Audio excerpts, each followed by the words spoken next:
Hello everyone, this is a good day and I'm happy sharing with you on our debut of Inspired Moments with me.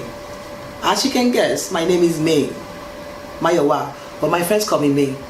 On this debut, we have a wonderful personality by the name Sheddy Young, and he's fondly called Sheddy. Mr. Sheddy, welcome on Inspired Moments. Thank you for having me. Thank you. Good to be here. Yeah, it's good to be here. One of the questions that come to mind is, who is Sheddy Xcel? All right, that's pretty interesting. Okay, well, Sheddy Xcel is Xcel Young put together. All right, I happen to come from Akwa Ibom State. You know, that part where they eat dogs.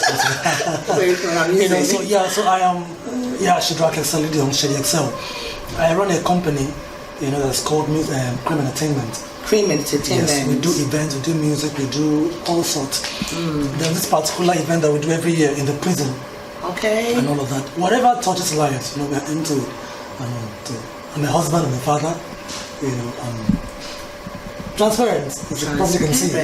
Definitely you're transparent, because if you're not transparent, you'll be on to Inspired Moments with me. True. So good to have you on board. Thank you. Thank you. All right, can you please describe your challenges when growing up? Because, you know, I sense that a lot of people will need to know more about that part of you.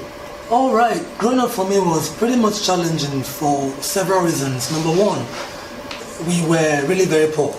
You know, as a family, poverty used to be our friend, more or less. And I remember that, I remember when my mother told me, that's your father. In other words, they were not really married. You know, my father was her boyfriend at the time, and one thing led to another, and Sheddy was born. You know, there was no marriage. I never saw them together, you know, growing up. So it was crazy. It was what you would call a dysfunctional family. You know, my father was always drunk, you know, and then he had another wife.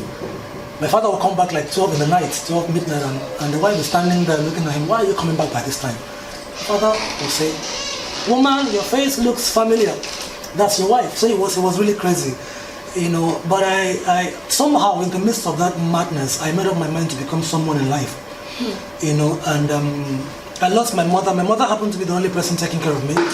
I lost my mother when I was 14, and then 3 years later, my father also died. So I basically grew up in the streets, you know, struggling from one gang to another gang, from smoking to womanizing and all of that. But before my mother died, I had a grandmother, you know, who was also helping out, taking care of me, and all of that. So at some point, you know, I was introduced into sex at 7. Yeah, that young, at 7. You know, so I grew up to be, I mean, I had to sleep with one girl, at least one, in a week. You know, even as I would feel sick, it was bad. It was bad. It's not something I want to celebrate, but looking back right now, I thank God that I had to go through those things.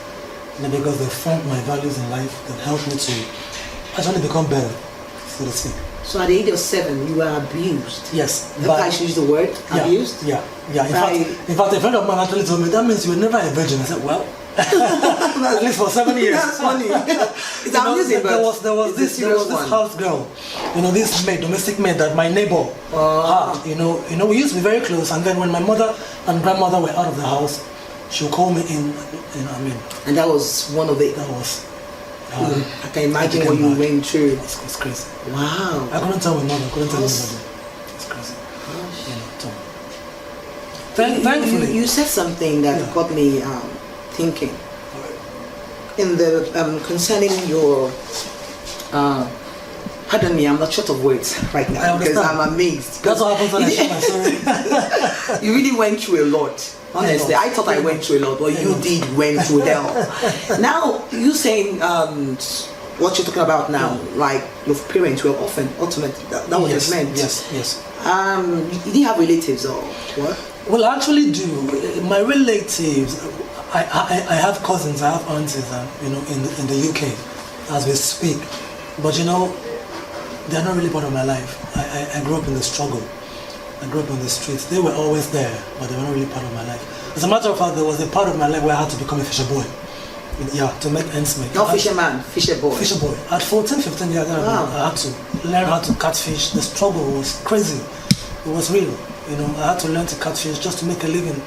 From there, I had to learn to sell things, you know, hard drinks, cigarettes, and stuff. You said you were on the streets, so I can imagine what went on the streets. Yes, it was, the hustle was real. A lot of people see me now and think I'm a Jebo. I'm very far from a Jebo. I come from the streets, you know. So Jebo, that is the bottom right, from the rich one. Exactly, the rich family and all that. I'm not from there, you know. That's crazy. You know, I've known you for like coming to a year or so, and believe me, I never knew you went through this much. That's just part of it. Okay, this other question comes to mind. And all this while, they were going through these abuses and emotional strongholds, and you know, I'll call them strongholds because I know when you go through the same routine every day, going through the same act, it's something that you hate to do, but you get to, or do you really derive joy from doing them? At the time, no. Well, depending on what we're talking about, you know, there was a part of my life where I was a womanizer, going from. I guess you smoked too. Oh yes, I did hemp, I drank, I did every. I don't know everything. Everything. If I want to like pinpoint the every, you say, can I help out? Like, please go on. Mention. Nothing to help. You smoked hemp and cocaine. Yeah. Well, cocaine at the time wasn't something that we saw physically. Okay, so but if I had gotten, you know, access, I would probably try because of my gang, my friends, you know, that were very influential at the time. You know, but God pretty much helped me. Funny enough, you know, the way that the whole thing went, as I was going through, somebody was watching over me.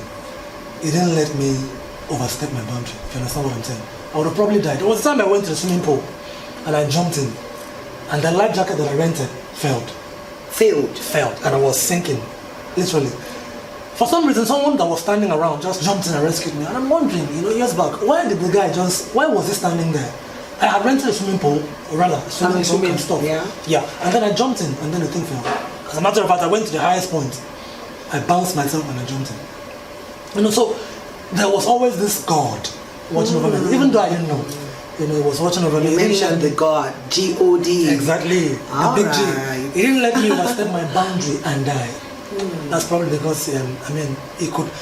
People say that God sees the beginning from the ending. That's true. If I had that, I wouldn't be here right now. My story, when I share them, it get to touch people. Now I get to understand that God kept me for this very reason. Exactly.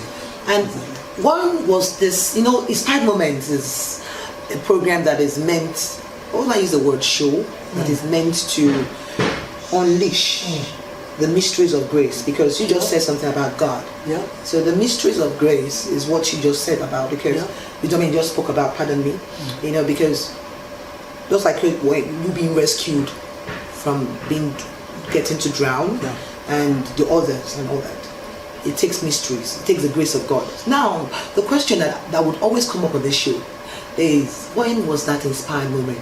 That moment that you knew that I'm out of this, and this is when you saw the light, this is when you had a change, this is when you transformed. When was that inspired moment? Alright, thank you. Let me also rewind, you know, to how I even got to Lagos to start with.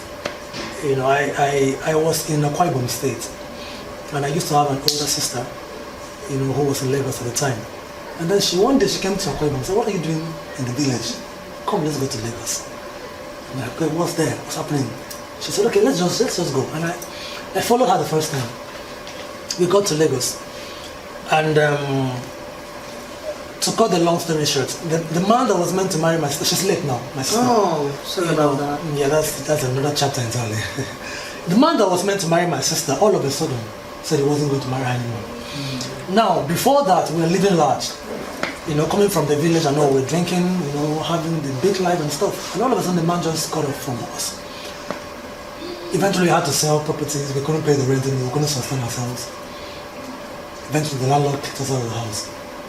That was where my struggle in Lagos actually started. I had to start to sleep on the street of Lagos again. Because we couldn't sustain that life. We couldn't pay. The landlord basically just threw us out of the house. And remember where I started from? I was a womanizer. I loved women, pretty much. You know, so one day, there was this girl I was trying to woo.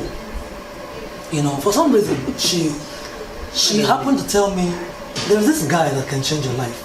And I'm like, okay, I'm not gay, but